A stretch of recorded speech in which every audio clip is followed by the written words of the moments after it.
দেশের উন্নয়ন করা সম্ভব নয়। তো বিগত সময়ে এই প্র্যাকটিস করা হয়েছিল, একাই একাই উন্নয়ন করা হলেও সাপোর্ট জনগণের থেকে না আসলে এই উন্নয়ন ব্যাহত হয়, ঠিক কিনা সংগ্রামী ভাই ও বন্ধুগণ? সেই জন্য এটা ক্লিয়ার করলাম, রাষ্ট্র যে সকল কাজ বৈধতা দিয়েছে এই বৈধ কাজের জন্য তিনি যে কোনো ধর্ম বর্ণের লোক হোক, যে কোনো দলের লোক হোক, তিনি বৈধ কাজ নিয়ে আমার কাছে গেলে আপনি প্রত্যাখ্যাত হবেন না, বরং পারতপক্ষে আমি যথাসাধ্য আপনার কাজটা করার চেষ্টা করবো ইনশাআল্লাহ।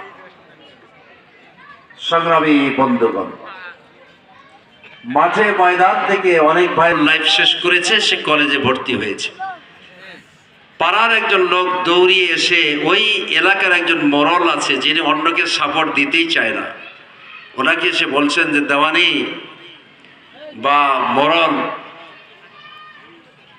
অমুকের সন্তান তো স্কুল লাইফ শেষ করে কলেজে ভর্তি হয়েছে।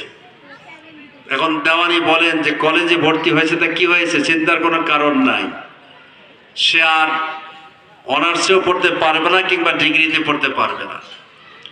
এরপরে আবার কলেজ লাইফ শেষ করে এসে অনার্সে ভর্তি হয়েছে, পাশও করেছে। আবার ওই লোক দৌড়ে এসে বলছে যে দেওয়ানি আপনি বলেন যে পারবে না, সে তো অনার্স পাস করে ফেলছে। তখন বলছে যে অনার্স পাস করলে হবে কি, সে চাকরি পাবে না। এরপরে আল্লাহর কি শান, সে চাকরিও পেয়ে গেছে। তারপরে ওই লোক আবার দৌড়ে এসে বলছে যে দেওয়ানি এবার সে তো চাকরিও পেয়ে গেল। চাকরি পাইলে হইবে কি, মাইনা পাবে। আসলে যে সকল মায়েরা এই সকল কথা বলেন, আমরা বলি সরকারি দল এবং বিরোধী দল মিলেই তো রাষ্ট্র ব্যবস্থা, কি বলেন? এবং সরকারি দলের একজন পার্লামেন্টের সদস্য যা বরাদ্দ পাবেন, অনুরূপভাবে বিরোধী দলীয় একজন পার্লামেন্টের সদস্য, no doubt about it, কোনো সন্দেহ নাই। তবে যারা মানতে নারাজ তাদের জন্য যে উদাহরণটা পেশ করেছি আজ দ্য সেম, কথা কি বোঝা গেছে? আমরা বলবো সরকার জাতীয়তাবাদী বিএনপির নেতৃত্বে গঠিত হয়েছে। এই সরকার যতক্ষণ পর্যন্ত দেশের স্বার্থে, জাতীয় স্বার্থে, জনগণের স্বার্থে তারা কাজ করবেন, বিরোধী দল বাংলাদেশ জামাত ইসলামী এবং জোট 11 দলীয় জোটের নেতৃত্বে বিরোধী দল গঠিত হয়েছে। বিরোধিতার ক্ষেত্রে বিরোধিতা নয়, বরং সরকার যতক্ষণ পর্যন্ত ভালো কাজ করবে সরকারের সাথে একমত কিংবা সহমত পোষণ করবে বিরোধী দল। আর সরকার যদি রাষ্ট্রবিরোধী, জনস্বার্থ বিরোধী কোনো কাজ করে, সেক্ষেত্রে জামাত ইসলামী এবং 11 দলীয় জোট সরকারের কড়া সমালোচনাই নয়, বরং তাদের বিরুদ্ধে আমাদের আন্দোলন সংগ্রাম চলবে। তবে সরকার দলের লোকদেরকে আমি বলতে চাই, এখানে থাকতে পারেন,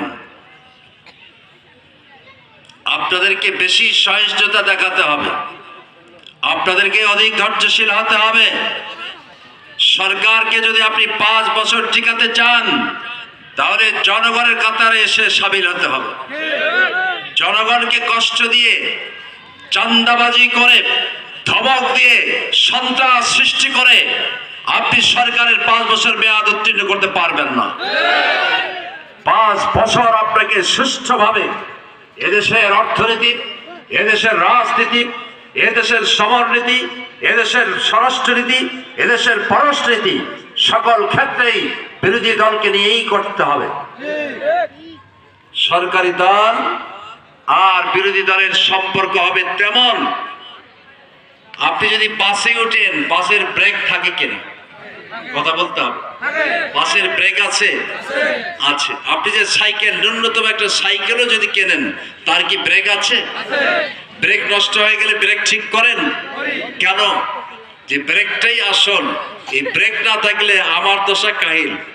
যে কোনো সময় সাইকেল চালক পড়ে যেতে পারে, ডেথ হতে পারে, মৃত্যু পর্যন্ত হতে পারে, খাদে পড়তে পারে, অন্যের ঘাড়ে তুলে দিতে পারে, ঠিক কিনা? তা আমরা যদি বলি যে যান্ত্রিকটা হলো সরকার আর ব্রেকটা হলো বিরোধী দল, প্রাক করে যদি ব্রেকটাকে খুলে ফেলে এই আবার ডিস্টার্ব দেয়, তাহলে সাইকেল চালক যা দশা তাই হবে। কথা বলেন? তেমনি সরকার এবং বিরোধী দল মিলেই রাষ্ট্র ব্যবস্থা কেবলমাত্র শান্তিতে পরিপূর্ণ হতে পারে।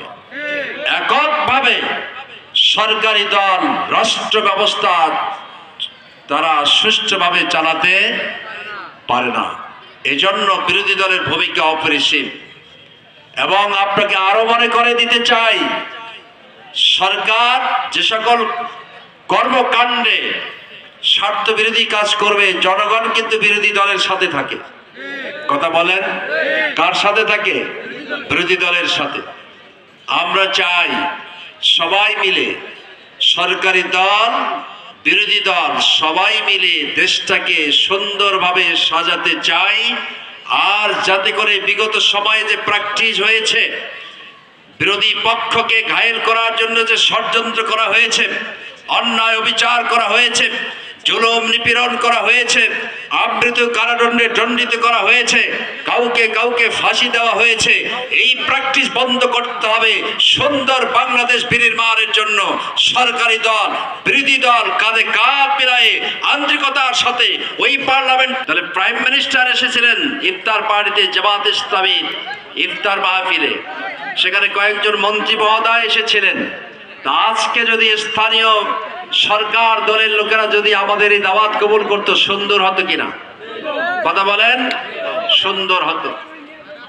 যাই হোক, এরপরে আমি আহ্বান জানাবো সম্মানিত সুধী মণ্ডলী, আসুন বাংলাদেশের এই জমিনে আর যাতে কোন প্রকার ষড়যন্ত্র করে রাষ্ট্র মুখ থুবড়ে না পড়ে, রাষ্ট্র যাতে আর বিপর্যস্ত হয়ে না পড়ে, এই জন্য আমাদের সকলকে ঐক্যবদ্ধ থাকতে হবে। আমরা একমত আছি?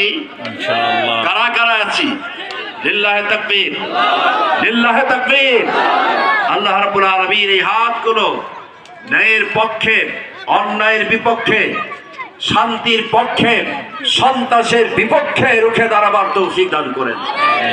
আপনাদেরকে আগ্রাস প্রীতি শুভেচ্ছা জানিয়ে আমি আমার পক্ষ থেকে আবার অভিনন্দন জানাচ্ছি। সুন্দর প্যান্ডেল দিয়ে, স্টেজ দিয়ে, মাইক দিয়ে এই আয়োজন করেছেন আমার এবং আমার দলের পক্ষ থেকে এবং 11 দলীয় জোটের পক্ষ থেকে আরেকবার অভিনন্দন জানাচ্ছি। আপনারা সকলে ভালো থাকবেন, সুস্থ থাকবেন। আল্লাহ হাফেজ। বাংলাদেশ জিন্দাবাদ, বাংলাদেশ জামাত ইসলামী জিন্দাবাদ।